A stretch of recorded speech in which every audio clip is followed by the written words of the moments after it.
You have been a very popular topic of conversation. You appeared on GCW's show and smashed the digital media championship belt of TNA's, of which you held. People in GCW said that they didn't know that it was going to go to that extent.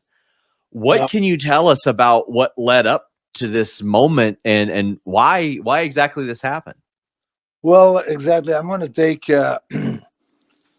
of course, I'm very upset at TNA's new management, but I got to take full responsibility because I should have seen of the red flags before, and I should have asked for my um, whatever, just get off my contract and just just ask them to release me, ask for my release. And I felt like I was in my comfort zone a little bit because this TNA roster was the best dressing room that I was part of, the best roster. I mean, as far as like no backstabbing, no crazy pranks, or Heard a lot of people it talk was about how very great that locker room was. Yeah. such a nice locker room. And then the production team, like they're specialists on skating on thin ice. They do miracle with little, So I like them a lot. And creative wise, like creative team, I got along good with everybody. Actually, in 2024, I had the most wins on pay-per-views with Jordan Grace and Moose with 9 wins. So that was the end of 2024. That sounds crazy, thinking that now I'm sitting here talking to you without a contract with TNA. That's pretty out of the ordinary, right? Yeah. So I go back to Slammiversary because I was trying to cut a promo after I smashed that belt with the sledgehammer, and they were trying to take it away from me. So I said I've sold out the biggest house in TNA history. I wanted to say the Anthem history. So since Hulk Hogan in 2012, that was the biggest house. Now, if you go ahead now today and you say TNA has their biggest house in Dallas. I don't think it was in Dallas on the same night of the 19th of January. Well, it's been announced it's a partnership with WWE. So from now on, I think all the houses, if they grow bigger, it's WWE. It's not anymore TNA. It's been announced that they have a deal for 3 years. So I go back to Slammiversary. And every day I'm fighting with the new management about going from 2,000 people to 4,000 people. And I cannot understand the building costs you the same, the security costs you the same, the talent, the flight, the hotel. You can only increase your revenue. So I could not understand this. Why aren't we going to 4,000? And they would come up with all kinds of excuses like, usually when we get a great start, it flattens out. Usually this, usually that. Wrestlers, when they promise a sellout, they always do, but they never do. They always do promise, but they never come across with the result. So, because I have to go back before Slammiversary when we booked the arena and we booked the date, I was in the office and I promised them. I said I shook their hands. I looked at them in the eye and I gave them my word that it was going to be a sellout. So after the first day that the tickets were on sale, we had like over 800 tickets sold, and I said, we'll see how it keeps going, but it was keeping growing. And when the timing was right, I felt to say we're going to 4,000 people now to the full arena. Now they were worrying about the Sunday. What if Sunday we don't have nobody? And I had to fight for the Sunday on top of selling out the Saturday now. So it was always a fight. So they were saying, when we get more tickets sold on the Sunday, then we're going to open up. But by the time you open up, you lost the buzz because it's a timing for everything. And the timing was right. Not because I told them the timing was right, because I was here doing every radio shows, TV shows. I was taking the pulse of how the people felt, and I knew what was the right timing to say we're going full house now. That was going to create an excitement, an extra excitement, and they might have waited like another 3 weeks after I was telling them to go full house because they were worried about Sunday. So how I would know that the pulse and everything. We went to the Alouette games, which is the football here, and we were doing something with the mascot just before the game, and it was on TV. And I remember I was talking with the PR guy at TNA, and he said, "You cannot clothesline the mascot." And I told him, "Yes, I do clothesline the mascot because I've been working with the Alouettes for a long time. I know Yeah. that touche." No, he said, "You're going to turn heel if you do that." I said, "No, I know my market, believe me."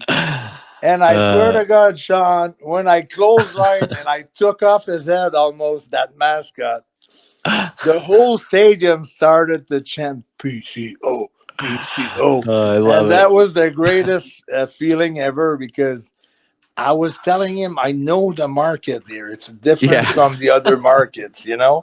So from the buzz at the Alouettes game, because it was like a lot of people there, like 20,000 people, I knew that we would have it. I was telling the PR guy, you don't hear them, you don't hear the excitement, like how the people are involved. So so that's where I'm talking about red flags. I felt like I had no help. I felt like I was kind of left alone. And it was hard to get something. Like I asked for a budget for Yeah. radios. He said, "No, we don't believe in radio anymore. We believe in social media." And then I said, "Well, I see traffic every morning back and forth, because I'm in the traffic every Yeah. morning. People are listening to something." So just things like that. So eventually we did the press conference. You were there. You asked me a few questions, and Yep. we delivered. It was a hell of a house, right? It was good. It was. It was great. And also, we always lose a little bit of the atmosphere with the production. There's something that's Mhm. not like WWE. So we're losing a little bit. Like if you're there in person, it was the double of what you could hear on Yeah. pay-per-view.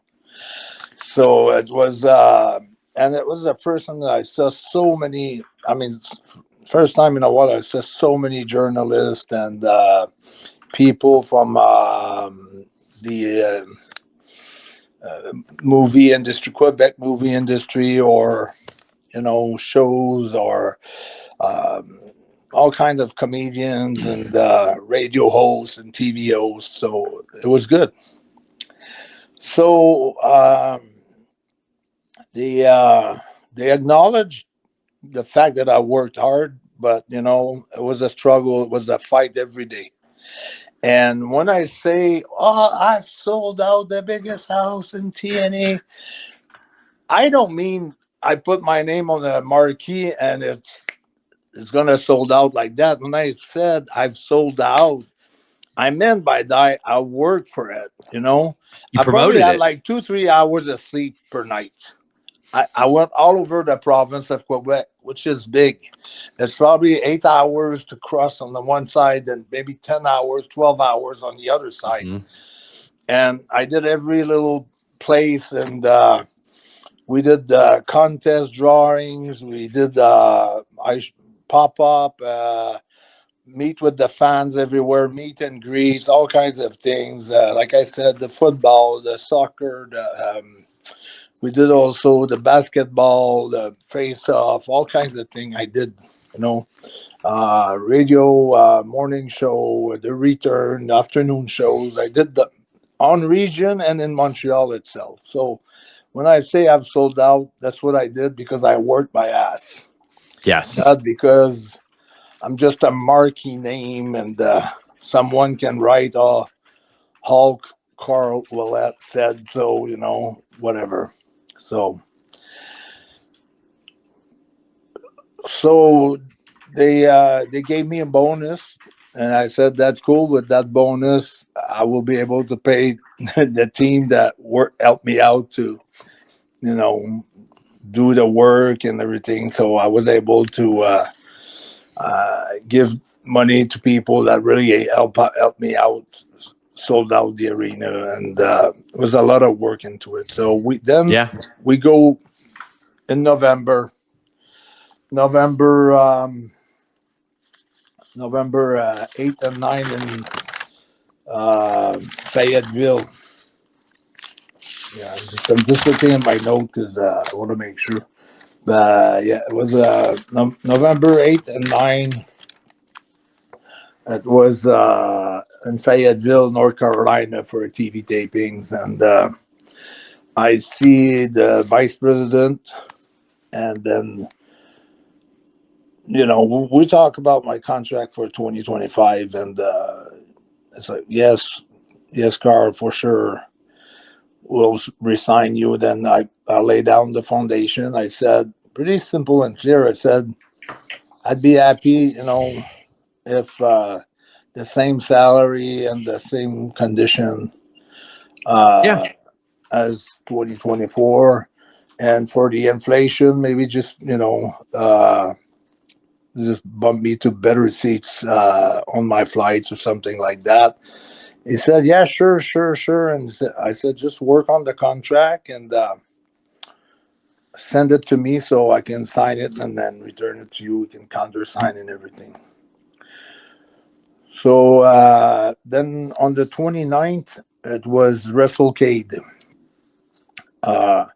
WrestleCade I had to miss because I have like a lot of personal issues and family personal issues that were really, really serious and really bad. So I couldn't go to WrestleCade on the November 29th, and got a text message from the management. Hey, Carl, just checking in, missing you at WrestleCade. So that was like kind of cool, you know. And then it was hope everything is well in the family.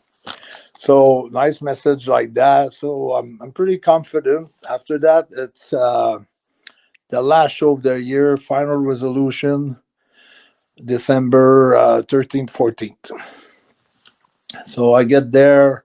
So I called before. I said, what about the contract? They said, we'll discuss that on the 13th in Atlanta. So I get to Atlanta.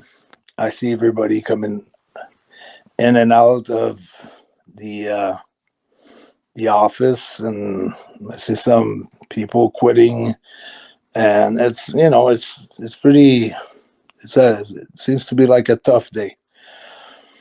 So I walked in and they told me what we discussed. In Fayetteville, we can't do that anymore. It's going to be a different deal.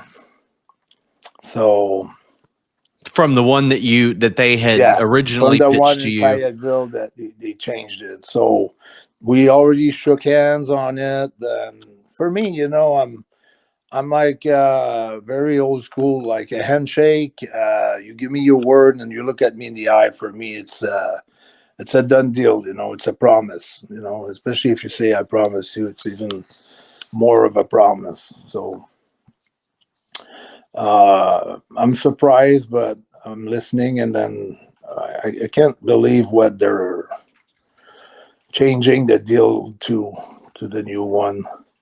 So I said, I don't think I can accept that, but I'm going to think about it tonight. I'll be back with my answer tomorrow. But one thing for sure is, I would like for you to give me your words that, and it was something totally not about money. I cannot disclose what it is, Mm-hmm. but I say, I need you to help me out with those papers. It has to be signed by the company. And they said, of course, Carl, with everything you've done, Montreal and everything, it's impossible for us. And that was just for the extension for me to go drop the titles on the 23rd in San Antonio. So that was just on the promise, like besides the money. And I shook hands with them, and they promised me, like big promise, that they were going to take care of that. And on top of that, I worked that night. I came back for the next show, the next TV taping. It was the pay-per-view that night, so I worked, even though my head was not all there. That's the kind of business, you know. And on the Sunday, just almost before going to the ring, I said, I'm willing to lower my money and to be paid for all the shows throughout the years. So you were willing to accept less money but more dates that way to even it out. Yeah, okay. Yeah. And then so they said, "Oh, it's important for you to be on TV." I said, "Yeah, money is TV equals money too. You know, like it's a good production. I'd like to be featured on the show, and so far, you've been taking care of me very well." And I'm hopeful that 2025 will be as good. So we shook hands again, and that was the last time. So that was like the third time, plus the other side promise, you know, the day before that was so supposed still to be there. So we were cool for 2025 for a full deal now for a whole year. And I took a pay cut. So I've wrestled the main event, and I got concussed. So I'm trying to get my sense back. And, you know, I gave my body, like I gave everything I had, like for 3 years there. I took bumps on the cement floor. I took bumps on the stage. On the side of the apron.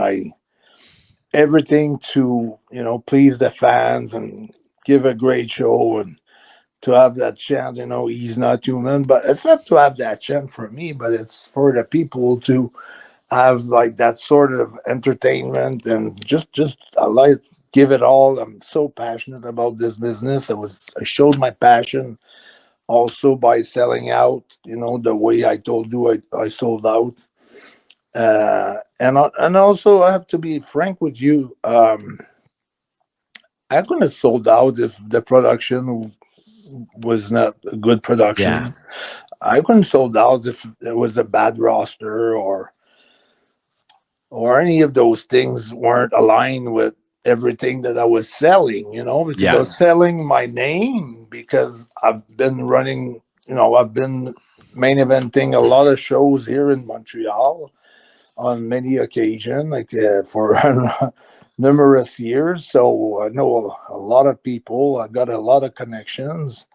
And of course, my name was the big thing, but I mean, I couldn't do it on my own. I'm not crazy. So, and it was a great show all over. Not just my match with AJ Francis and me winning the titles and everything. The whole card was great. So, got concussed. I felt from that point I was not treated well, because for everything I gave, They just like kind of shoved me into the ambulance.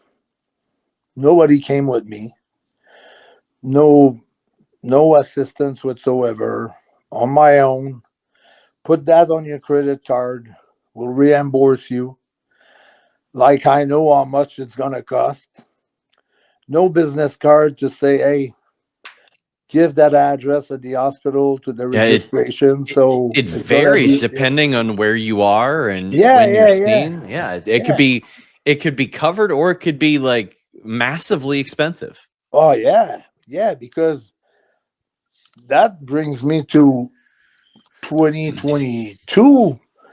Uh had a staph infection in Florida, and they never paid a dime on it. I spent 4 days at the hospital for a staph infection because I did a fight in the desert of Nevada against Eddie Edwards, where we're fighting on the rocks, and it's a stiff desert over there. There's a lot of rocks. There's not that much sand.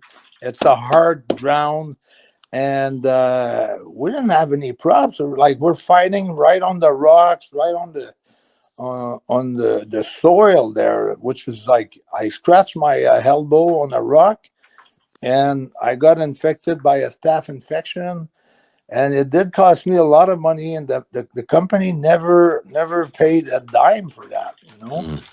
So now I'm like I don't want to go to the hospital if I feel like I'm not gonna be covered by the company. I feel like it's gonna cost me money again, like it Yeah. did in Florida. And another time before, I did a dive through the ropes and I banged head with Jake something, and I got like opened up, but I felt like I finished the match. I did my moonsault, everything worked out good. Me and Jake, we talk and everything. Physician of the company came up to me. He says, you need to go to the hospital for stitches. And I told him, no, I don't need to go to the hospital for stitches. I said, just put super glue. I've been putting super glue for the last 4 years. Nobody said anything. That night they wanted me to go get stitches at the hospital. And eventually he put super glue, and then after he put super glue, and I showed the pictures how I healed up like in 4 or 5 days, and everything was good. I was asked to go past a medical.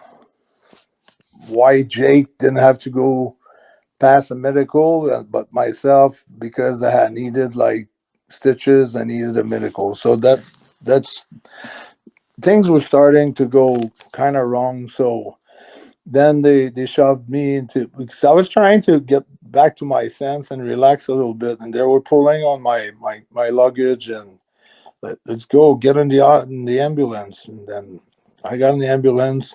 So I did everything on my own.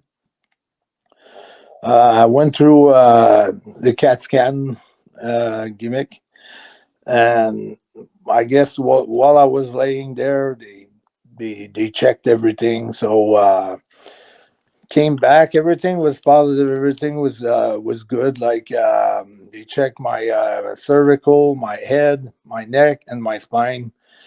Came out like clear, and doctor said everything's good, and you can go back to work tomorrow.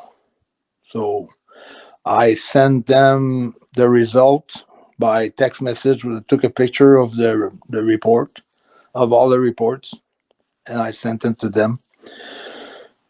And never thought of anything about that after that. Went home. So December 19, I got a text message. Are you free for a Zoom call at 3 p.m.? So I got on the Zoom call at 3 p.m. and they said under our, I don't know how they said that,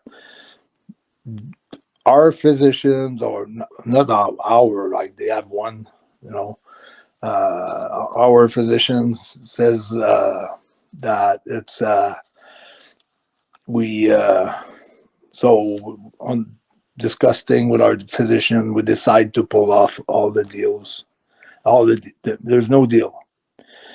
And I said, what about my paper? Because that's, I mean, you promised me, it's like, you're not working with me.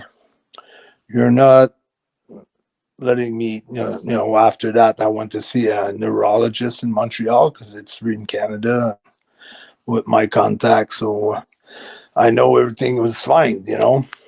But I just think they pulled out of the way. I don't know why, but and on top of that, they asked. Now we had the deal. Why I was going to extend if I was not taking the other deal, but now that the deal was off, they still wanted me to extend, but I had nothing in return to extend except the payoff. So why? You're just telling me basically now in that meeting that everything that you're saying, that every promise that you made, everything that you promised me, now it's worth shit. Yeah. It's worth nothing. And why should I go to San Antonio now? You're breaking the deal. I'm not breaking the deal. So I booked myself on the 19th for GCW, and um, I just wanted to say something, maybe the belt. I don't know what I was gonna do, but anyways, this is how I felt at that time. I felt I was, yeah, anger. I would say because I should have asked for my release right after anniversary, but I liked everybody around so much that I don't think I think that's the reason why I didn't ask for my release. And but I could never saw that curveball coming. I could never imagine it in a million years. Seriously, it took me by surprise, but I was able to live with certain things. But there's some promises that were made that I was not able to over that fact. And yeah, obviously, there's a lot of things that I cannot say, on Sure. the medical side and things like that. But I have my point of view, and I'm I'm very disappointed of how everything was handled by the new management, and that's what I said that Scott Damour was the architect of that locker room and the architect of that production team and the architect of the launching of TNA, in 2024 at Hard to Kill. And I felt like they ran on his gas and they ran with it because they had great talent. But eventually, two riders, Jimmy Jacob left the first one, and then Robert Evans left. Robert Evans Hmm. left. They both left for AEW. Uh, and then some other people start leaving, and you could see that maybe something was wrong, but you always hope that you can make it right. Yeah. So I felt that it was justified on my behalf because they work with me during the Verdun Auditorium. They know how driven I am. They know, like, if you put obstacle in front of me, I'm gonna go through them, no matter what it is. How passionate I am for this business and how much I want to succeed. And for me, not doing anything was like I'm not just a piece of carpet that you can walk on. You know, I felt I had to stand up for myself. That's all. Yeah.